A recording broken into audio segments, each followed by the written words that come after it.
All right, what's going on YouTube? Today I'm going to discuss, do fragrances have top, base, and middle notes?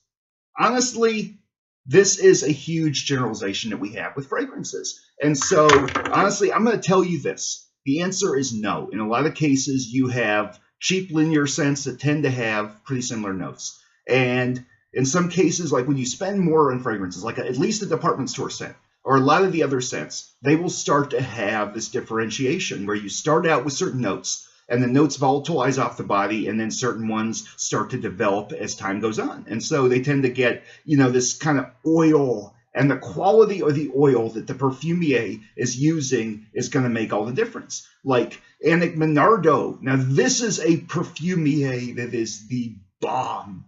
Like, she knows how to put stuff together, and she makes amazing fragrances. So just so you know, Annick Minardo has set fragrances that have more than just top, base, and middle notes. I mean, it can be a top note that sweetens up, a top note that has to develop, and then it starts to sweeten, but it has that richness to it. And so Annick Minardo and Honey Mori, honestly, in my opinion, the two of those people make sense. They may seem linear, but they do morph, and they morph in a good way because they have better essential oils. They push the envelope, and they will make sweet candy notes with some rich ingredients. Like Annick Minardo did an amazing job with Fuel for Life. She did an amazing job with Lolita Lempica. She did an amazing job with Body Coros. These are just examples of things that are phenomenal. Like Body Coros. Oh my God, this fragrance.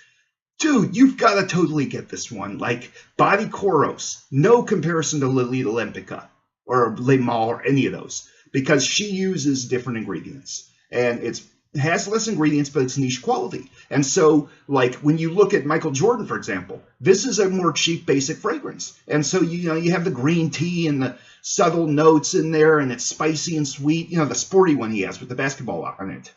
That one is pretty decent for a younger person starting out with fragrance. And now I've had 3 bottles. The first one got stolen, then I got a second one, and then I got a third. And it just, to me, Michael Jordan's average, because I've really gotten into collecting. And as I've gotten into collecting, I look more for base notes. But see, this is where the misinformation comes in, because there are times when you may get a scent and it has base notes you don't like, but top notes you love. And who knows what's in the magazine cover thing. Sometimes you're going to have your base notes that not everybody develops on there. And sometimes you're going to have top notes that are not going to last long at all. And so this is where having the scent hold and the chemistry and all these factors make the biggest effect. And so honestly, I strongly advise getting vials, because that way you know your chemistry, if it works or not.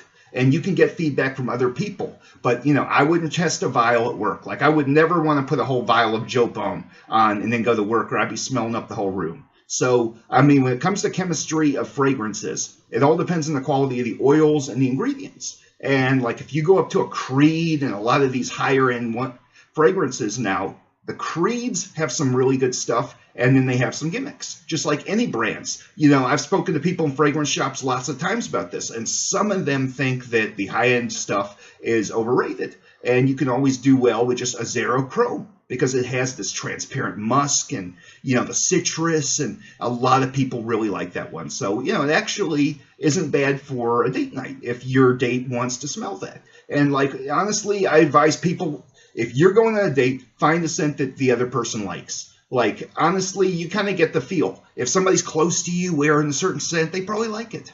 And compared to others, yeah, this is where you really want to look at what will work for you. And it's all about the chemistry. And, you could get 50 bottles and none of them work well. And then you just get one. It's like way less and it works better. So you got to find the fit for you. And now the base notes and middle and top notes, you tend to have your stereotypical citrus as a top note, and vaporizes off. Then you get that middle note where you have the florals and some spices. And then in the base notes, you have basically your musk and wood and, all these other components. And a cheaper scent's going to stay more linear, whereas a more expensive scent's really going to morph. And some of them can have, early base notes, early middle notes, late middle notes. They can have lots of changes depending on the climate and everything. It could be totally different, like 2 degrees hotter, boom, it's just a totally different smell.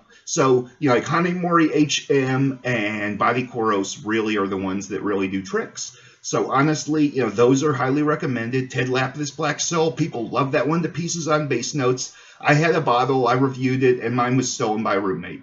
I had my Gucci Envy, that had good reviews, and the dry down that one, if you have the chemistry, now it is green, but for me, the chemistry with the Apopanox and the rich ingredients in the Gucci with that spicy musk and the ginger and the greenness worked for me.